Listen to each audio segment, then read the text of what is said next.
Buying land in the Philippines. Whew. So, let me tell you about my venture of buying land in the Philippines. Now I know, technically, I don't own land in the Philippines, but I did buy land in the Philippines. It would be in Hannah's name, Hannah, my fiance Hannah. And we did buy a titled property that was about a little over a half hectare, which in American terms is about 1.3 acres, I think is what it came out to be. And you can see the people here that we bought the land from signing the papers. Now, this is all done through an attorney that you would hire. Conventional real estate and realtors, although I think there's such a thing as a realtor, they are basically just a person that would show you property when it comes to actually recording deeds, making sure there's no encumbrances, liens, that it's free and clear, the ownership is intact. All that stuff is going to get chased down by an attorney. Otherwise, you're taking a risk. You absolutely, positively have to get a competent attorney involved when you're going to purchase real estate in the Philippines. So we purchased this property, and it sits, in Leyte, just outside of Ormoc, probably about 3-4 miles from town, in a barangay, an area called Hugpa. So it's technically in Hugpa, Leyte, which would be an area just outside of Ormoc. Now you can see here we're putting up a solar light right beside our Baha Kubo. Baha Kubo being a name for kind of a shelter that's generally built out of native materials, bamboo and thatch, palm, etc. So we purchased this property for the idea of just having some space to maybe potentially build in the future, do some gardening, farming, whatever we might want to do up here. After we had bought the property, we put in the Baha Kubo. It was a shelter. We have water that we brought to the property from a water line that sits about 500 feet away on the main road out there.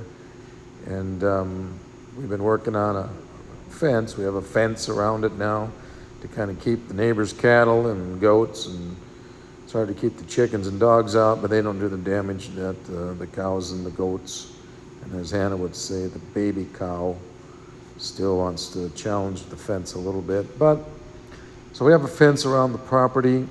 We were able to locate all 4 property corners, so we know exactly where the property was. It's got a title, and so everything will be titled and put in Hannah's name.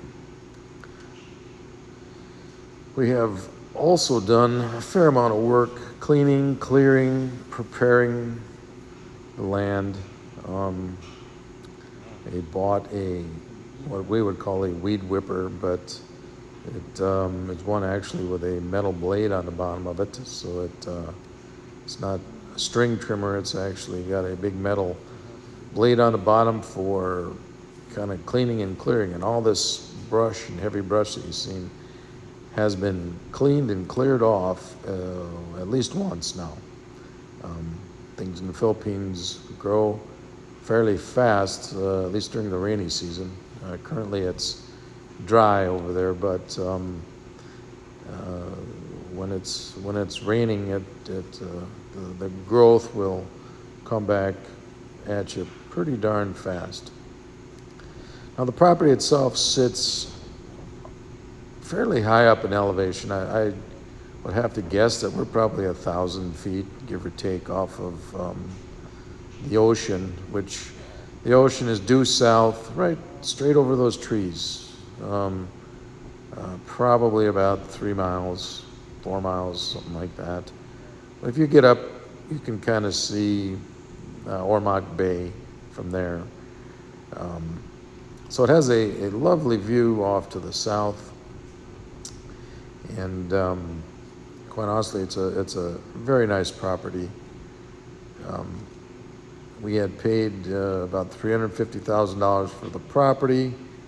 350,000, holy balls. 350,000 pesos for the property.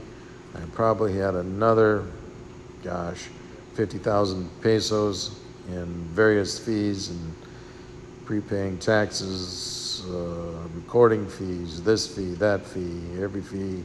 Old McDonald had a fee, E-I-E-I-O.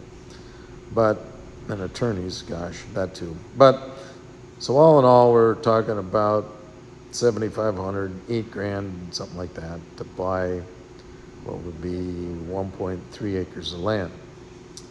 All right. So, our intent, what are we going to do with this? Well, we most likely might look at building a house up here someday.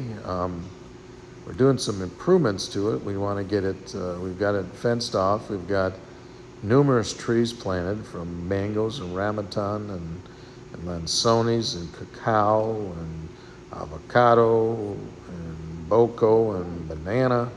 So we're looking to get some awesome fruit trees going that will eventually produce fruit. That's the idea, right? Producing fruit, kind of cool. But yeah, that's so the experience itself was positive. There really was no issues that we came across. I think the main thing is to, once you do find something you're interested in, is to do some due diligence on it. Get an attorney involved, get them working on research and see what's recorded at the courthouse, and find out everything you can about the property, just to make sure that what is being presented to you is actually what you think you're buying.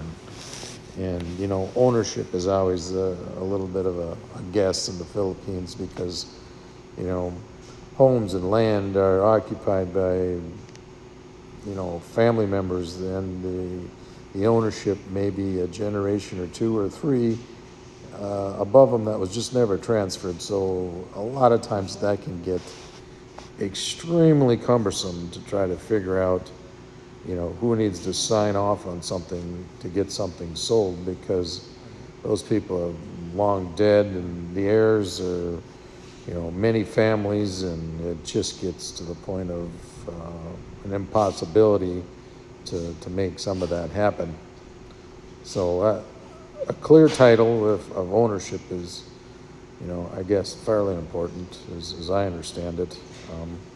It's not as clean as what we would be used to here in the States, as far as, titling and recording and making sure that, leases and encumbrances and all those things are recorded on the title, so when you go do your research, you can find that out.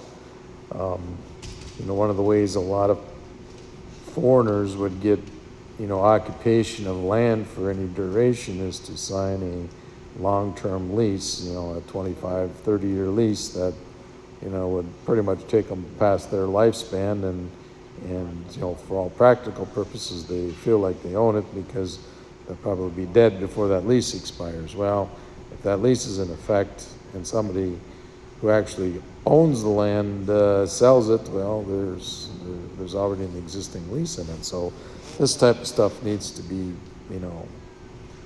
figured out before you would venture into buying a piece of property. But all in all, it's been a success, I guess. Well, I don't know exactly when we started this. It was probably August of 23, and it's currently, March of 24.